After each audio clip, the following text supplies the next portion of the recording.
যতটা সহজ মনে হয়েছিল ততটা হয়নি, ভেঙেছে ইসরায়েলের প্রধানমন্ত্রী বেনিয়ামিন নেতানিয়াহুর দৃঢ় আত্মবিশ্বাস।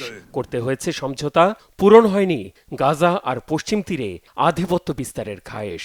ফিলিস্তিনের স্বাধীনতাকামী সংগঠন হামাসের অস্তিত্ব স্বল্প সময়ের মধ্যে নির্মূল তো দূরের কথা, তাদের ইস্পাত কঠিন প্রত্যয়ের কাছে প্রতিনিয়ত চমকিত হচ্ছে দখলদার সেনারা।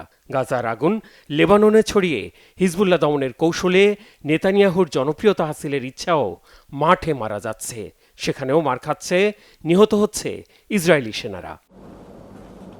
মধ্যপ্রাচ্যের ইতিহাসের মোড় ঘুরিয়ে দেয়া ঘটনাবহুল ৭ অক্টোবরের প্রথম বার্ষিকীতে বিশেষ সাক্ষাৎকার দিয়েছেন কাতারে নির্বাসিত হামাস শীর্ষ নেতা খালেদ মিশাল।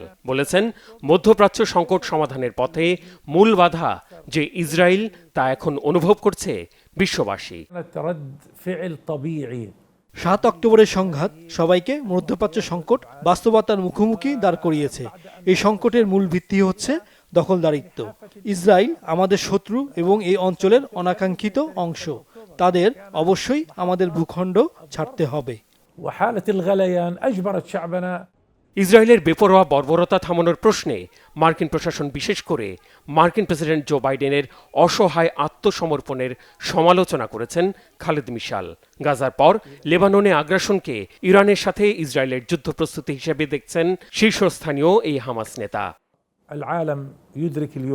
বিশ্ব আজ উপলব্ধি করছে ইসরায়েলি নেতৃত্ব, বিশেষ করে নেতানিয়াহু, লেবানন ও হিজবুল্লাহর সাথে যে যুদ্ধ করছে তা ইরানের পারমাণবিক প্রকল্পে হামলার প্রস্তুতির অংশ।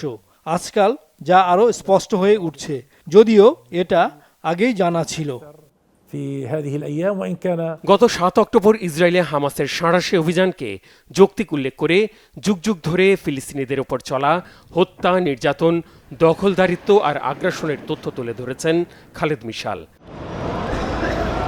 আগ্রাসনের বর্ষপূর্তিতে রবিবার ফিলিস্তিনের পশ্চিম তীর ও গাজা ছাড়াও লেবাননের বৈরুত সহ বিভিন্ন স্থানে চলে ইসরায়েলের বিমান হামলা।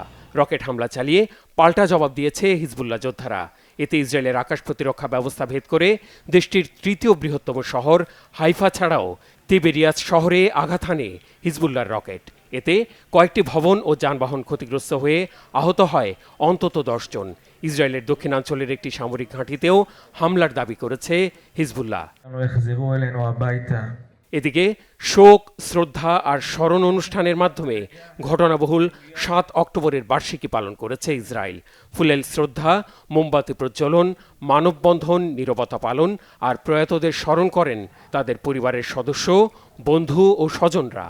নোভা মিউজিক ফেস্টিভ্যালের যেই আয়োজনে হামাস সদস্যদের গুলিতে ৩৬৪ জন নিহত হয়েছিল, সেই ময়দানে শোকসভায় যোগ দেন ইসরায়েলের প্রেসিডেন্ট আইজ্যাক হেরজগ। ৭ অক্টোবর ভোরে জেরুজালেমে ইসরায়েলের প্রধানমন্ত্রী ও যুদ্ধবাজ নেতা বেনিয়ামিন নেতানিয়াহুর বাড়ির বাইরে সাইরেন বাজিয়ে প্রতিবাদ কর্মসূচি পালন করেছেন ইসরায়েলিরা। অবিলম্বে যুদ্ধ হানাহানি বন্ধ করে গাজায় জিম্মি ইসরায়েলিদের জীবিত ফেরত আনার দাবিতে স্লোগান দেন তারা। Mehrab Hussain Khan, Bangla vision, news desk.